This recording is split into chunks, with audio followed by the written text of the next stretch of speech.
Hello বন্ধুরা, তোমরা সকলে কেমন আছো? আশা করি খুব ভালো আছো। আর তোমরা সব সময় ভালো থেকো, সেটা আমি সব সময় চাই। আমি এক প্রকারের ভালো আছি। আমি যে কোন প্রকারের ভালো আছি তো তোমরা বুঝতেই পারছো। আর এই যে আমি ভিডিওটা শুরু করেছি ফুল কিনতে যাওয়া থেকে, কারণ আমি ফুল কিনতে গিয়েছিলাম বাজারে, কারণ আমার মেয়ের স্কুলে বসন্ত উৎসব, তা খুব কান্নাকাটি করছিল। যাই হোক, আমি ফুল কিনে বাড়ি নিয়ে চলে এসেছি। আর ভাবলাম তোমাদের সঙ্গে ভিডিওটা শেয়ার করি। অ্যাকচুয়ালি মনটা এত খারাপ লাগছিল তো। আর সে মায়ের মনটাও যতই খারাপ থাকুক না কেন, বাচ্চারা তো ওসব কিছু বোঝে না। স্কুলে বসন্ত উৎসব, কান্নাকাটি করছে, বলছে কি মা আমি আমার স্কুলে বসন্ত উৎসব, আমি প্রথম বছরে বসন্ত উৎসব আমি যাব। তারপর বন্ধুরা আমি তারপর বললাম ঠিক আছে। তারপরে মালা কিনতে গেলাম। মালা কিনতে গিয়ে দেখি মালার প্রচণ্ড দাম।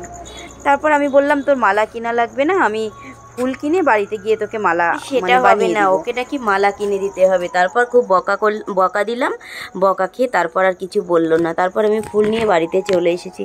অ্যাকচুয়ালি গাইজ, যে দোল আসছে, দোলের আগে তো বসন্ত উৎসব হয়। আর ওই সব দোল টোলে তো আমি রঙও খেলি না, ওইসবে কোনো আনন্দ কিছু করি না। কিন্তু বাচ্চাদের তো সেসব বললে হবে না।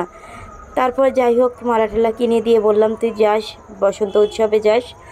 তো ওকে গুছিয়ে দিচ্ছি। এখন একটু গুছিয়ে না দিলেও একা একা তো করতে পারে না। এদিকে আমি শাড়ি পরাতে পারি না। তারপর একটা মেয়েকে সাইডে বলে এসেছিলাম, ও শাড়ি পরিয়ে দিবে, তারপর যাবে ওখানে। আর এদিকে মনটা আমার ভালো লাগছে না, ভালো লাগছে না করে কষ্ট করে আর কি কদিন তো কাটিয়ে দিলাম। যেন বন্ধুরা, আমার জামা কাপড় টাপড় সব নোংরা হয়ে গেছে কদিন দিয়ে। এমনি 2-3 দিন দিয়ে বৃষ্টি হচ্ছে, কাঁচা হচ্ছে না। আর মনটা ভালো নেই, এই জন্য কাঁচা হচ্ছে না। তা প্রথমে ভেবেছিলাম আজকে একটু জামা কাপড় টাপড় কাচবো, তা আজকে আর হবে না, কালকে দেখি ওসব করব। এদিকে মেয়েটাকে গুছিয়ে দিচ্ছি। আর মা বলছে কি আজকে একটু স্নান করে একটু দুপুরবেলায় রান্নাটা করিস। মায়ের শরীরটা আজকে এখন ভালো না, সকাল থেকে জ্বর লাগছিল, তাই বলছিল যে শরীরটা ভালো লাগছে না। তো যাই হোক, আমি বললাম ঠিক আছে, আমি তোমার যা কাজ থাকে তুমি রেখে দাও, আমি করে দিব। এদিকে মেয়েটাকে একটু স্কুলে পাঠিয়ে দিয়ে তারপর যা খুশি তারপর করব। মনটা ভাল লাগছে না। আর ভেবেছিলাম যে আজকে একটু এক জায়গায় যাব একটু কাজের জন্য, তো আজ যেতে পারবো না মনে হয়। বাড়িতে কাজ আছে, কি করতে হবে দেখতে হবে। অ্যাকচুয়ালি মায়ের মনের কষ্টের কথা তো আর কেউ বোঝে না, আর বাচ্চারা তো সব মোটেই বুঝতে পারে না। নিজের মনে যাই হয়ে থাক না কেন, বাচ্চাদের তো দেখালো সব সময় চলে না। তাই আমি বলিও না। আমি আমার মেয়ের সামনে বাচ্চা যখন বন্ধুরা মায়ের কাছে কিছু চায়, আর মা যদি সে আশাটা পূরণ করতে না পারে, সেই মায়ের যে কতটা কষ্ট, সেটা যারা একমাত্র আমার মতন অবস্থায় পড়েছে শুধু তারাই জানে। এখন আমার বাচ্চাকে সব কিছুর দায়িত্ব তো আমার ওপর। ও যদি কোনো কিছু আমার কাছে চায়, আমি যদি সেটা পূরণ করতে না পারি, বন্ধুরা সত্যি আমার এতটা কষ্ট লাগে। এবার এটা এমন কষ্টটা প্রতিটা মায়েরই লাগে, আমি জানি, আমি বুঝতে পারি, কারণ আমি মা তো। আর যারা মা তারা সবাই অবশ্যই বোঝে যে মায়ের কষ্টটা কোথায়। নিজে না খেতে পারলেও কোনো কষ্ট নেই, কিন্তু যদি বাচ্চারা কিছু চায় আর মা সেটা না দিতে পারে, তার মতন কষ্ট আর থাকে না। তেমনই আমি বলেছিলাম মা বসন্ত উৎসবে যেও না। আর বাচ্চাটা যখন কান্না করছিল তখন ভাবলাম যেভাবেই হোক না কেন আমি ওকে ফুল টুল কিনে দিই। তারপর অবশ্য মা টাকা দিয়ে দিয়েছিল, সেই টাকা দিয়ে আমি ফুল টুল কিনে তারপর এই যে মালা গেঁথে দিচ্ছি।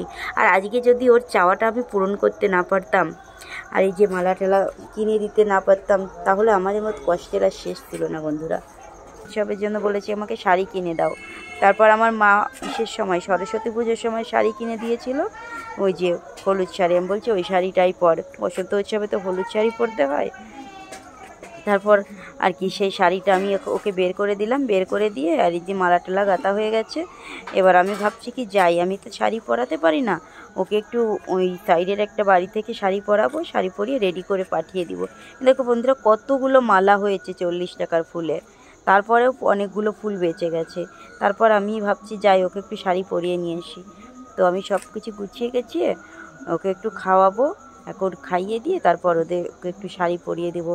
আর বসন্ত উৎসবের ওখানে আমি তো যাব না, আমি ওকে পাঠিয়ে দিব, শাড়ি টাড়ি পরিয়ে পাঠিয়ে দিব। বন্ধুরা মেয়েকে শাড়ি পরিয়ে পাঠিয়ে দিয়ে আমি বাড়িতে চলে এসেছি। এখন বাড়িতে এসে মা বলছে কি স্নান কর, স্নান করে একটু রান্না বান্না করতে যা, মায়ের শরীরটা ভালো লাগছে না। আর অ্যাকচুয়ালি আমারও তো মনটা কদিন ভালো না, রাতেরবেলা ঘুমও হয় না, শরীরটা আমার নিজের খুবই খারাপ হয়ে গেছে। যে কদিন রাতেরবেলা না ঘুমাতে খুব খারাপ লাগছে আর কি কদিন। আর একটু ওষুধ আনতে যাওয়ার কথা ছিল, এতটা আমি যে ওষুধটা খাই 6 মাস খেতে বলেছে, সেটাও আমি আনতে যাইনি। আর যাওয়াই হয়নি ওষুধ আনতে। যাই হোক বন্ধুরা, আমি এখন স্নান করতে যাব, স্নান করে সোজা রান্না করতে যাব। আমি স্নান করে চলে এসেছি, দেখো রান্না কি করব আজকে। এই যে ভিন্ডি দিয়ে আর অল্প অল্প কিছু মাছ ছিল, ওই মাছ রান্না করব। আর এই যে ডিম সিদ্ধ করে আলু বেছে রেখে দিয়েছে মা, ওইটা রান্না করব। অ্যাকচুয়ালি বন্ধুরা আজকে বাজারে টাজারে যাইনি, আর যেটা ছিল মা বলছি কি ওটা দিয়েই রান্না কর। এর জন্য আমি রান্না করতে চলে এসেছি, স্নান করে আমি রান্না করতে চলে এসেছি। আজকের পুজো টুজো কিছু করতে যাইনি, আর মনটাও ভালো লাগছিল না। আর এই যে ওষুধ আনার কথা বলছিলাম না, ওষুধটা আমার শেষ হয়ে গেছে 4-5 দিন আগে, তো আনতে যাওয়া হয়নি। আর কি আনবো গাইতেও, বেঁচে থেকেও কি আর মরে গেলেও কি, আমি নিজের জন্য অতটা ভাবি না। যাক ওষুধ মষুধ আর আনতে যাবো না, বাঁচলে বা কি মরলে বা কি, আমি মরলে বা বাঁচলে কারোর কিছু যায় আসে না। আর আমার মানে দেখার মতন আর কেউ নেই, আর এই জীবনে আমার দেখার মতন কেউ হবেও না। এখন নিজের কথা ভাবি না। আর ওষুধ আনার কথা বলছিল, ওষুধ আনার জন্য মা অনেকবার করে, তার জন্য আর কি ওষুধ না আনতে গেলে হয় না। আর শরীরটা আমার মাঝে পড়ে খুবই খারাপ হয়ে গেছিলো, তার জন্য ওষুধ আনতে যেতাম প্রত্যেক 15 দিন অন্তর অন্তর। এইবার ওষুধ শেষ হয়ে গেছে, এই মনে হয় 10 দিন হয়ে গেছে, তারপর ওষুধ আনতে যায়নি। আর বাঁচতে ইচ্ছা করে না, যে বেঁচে থেকে কী লাভ। আর ওষুধ মষুধ আর আনতে যাবো না বন্ধুরা, আর ওষুধ কিনবো না। এখন টেনশন আমার বাড়ির সবাইকে নিয়ে। আমি যদি কিছু একটু করতে পারতাম, মেয়েটাকে কিছু করতে পারতাম, তাহলে আর কি হতো। নিজের জন্য এখন আর ভাবি না, আমার নিজের জীবন তো শেষই হয়ে গেছে। তোমাদের সঙ্গে কথা বলতে বলতে দেখো আমার মাছ টাছ ভেজে আমি সবজিটা রান্না করছি আর কথা বলছি তোমাদের সঙ্গে। যাই বলছিলাম বন্ধুরা, নিজের জীবনটা তো শেষ হয়ে গেছে, আর কদিন বাঁচবো, বাঁচার আশা আমি করি না। এত অল্প বয়সে নিজের জীবনটা শেষ করে দিয়েছি জানো বন্ধুরা। মাত্র 27 বছর বয়সে নিজের জীবনের প্রতি কোনো আশা আকাঙ্ক্ষা সব কিছু শেষ হয়ে গেছে জানো। কত অল্প বয়সে বিয়ে হয়েছিল, কত অল্প বয়সে মেয়ে হয়েছে, তোমাদেরকে বললে বুঝবে না। বিয়ের সময় রেজিস্ট্রিও হয়েছিল না জানো, এত অল্প বয়সে বিয়ে হয়েছে। আর দেখো তোমাদের সঙ্গে কথা বলতে বলতে আমি ভিন্ডির সবজিটা রান্না করা হয়ে গেছে, এবার ডিম রান্না করছি। এবার ভিন্ডি আর ডিম রান্না করব, আর কিছু রান্না করব না এখন। আর আজকে ছিলও না তেমন কিছু রান্না করার। মা বলছে কি যে ডিমটা রান্না কর, আর অল্প কিছু মাছ ছিল আর ভেন্ডি ছিল, শুধু সেটাই রান্না করছি। আর যাই বলছিলাম, সত্যি কথা বন্ধুরা, 27 বছর বয়স আমার জানো। তো বিয়ে হয়ে করেছিলাম 16 বছরের দিকে। বিয়ে হতে হতে 17 বছর যখন, তখন মেয়ে হয়ে গেছে।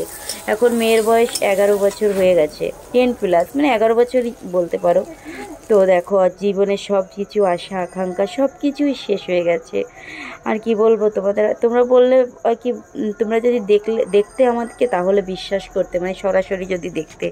আর যাই হোক, যে বলে তো কোনো লাভ নেই, নিজের জীবনে সব কিছুই শেষ করে ফেলেছি এত অল্প বয়সে। আর কি বলবো তোমাদের সঙ্গে কথা বলতে বলতে, আর মানে কষ্টগুলো যেন আরও বেশি করে মনে পড়ে। আর আমি যে সবসময় একা থাকি জানো বন্ধুরা, আমি কারোর কাছে তেমন একটা যাই না। কেন যাই না বলো তো? এখন আমি বুঝি, অসময় যখন পড়ে না, তখন মানুষের সব ভয় করে। আপন লোকরা তখন ভাবে কি, যে মনে হয় কোনো কিছু করা লাগে না, কিছু দেওয়া লাগে নাকি। এই জন্য আমি বন্ধুরা সবার কাছে যাওয়া বন্ধ করে দিয়েছি।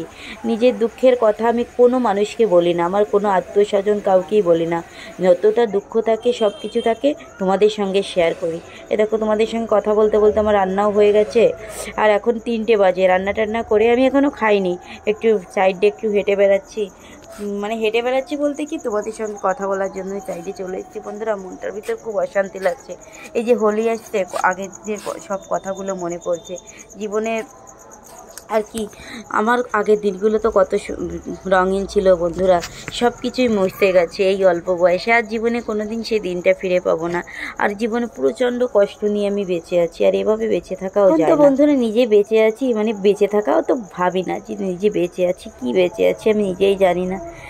যাই হোক, নিজের জীবনের কথা আর ভাবি না, আর কদিন বাঁচবো। ভাবি কি, বাঁচার আগে যদি আমি দেখে যেতে পারতাম, মেয়েটাকে একটু মানুষ করতে পারতাম। ওকে মানুষ করতে গেলে বন্ধুরা মানে দরকার, তো আমি নিজের যা দরকার তো আমি সেটা কিছুই করতে পারছি না। টাকা পয়সা ছাড়া বাচ্চাদেরকে এখন কি করে মানুষ করবো, মানুষ করা যায় না।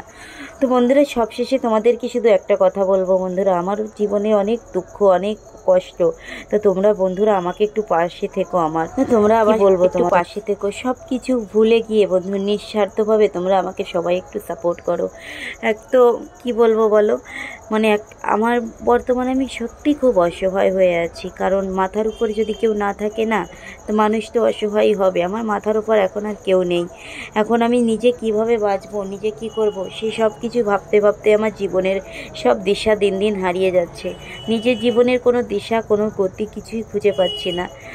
অনেক কষ্ট নিয়ে সব সময় থাকি। এ দেখো তো, এখানে বসে আছি, অনেক কষ্ট লাগছে, বুকের ভিতর অনেক জমানো কষ্ট।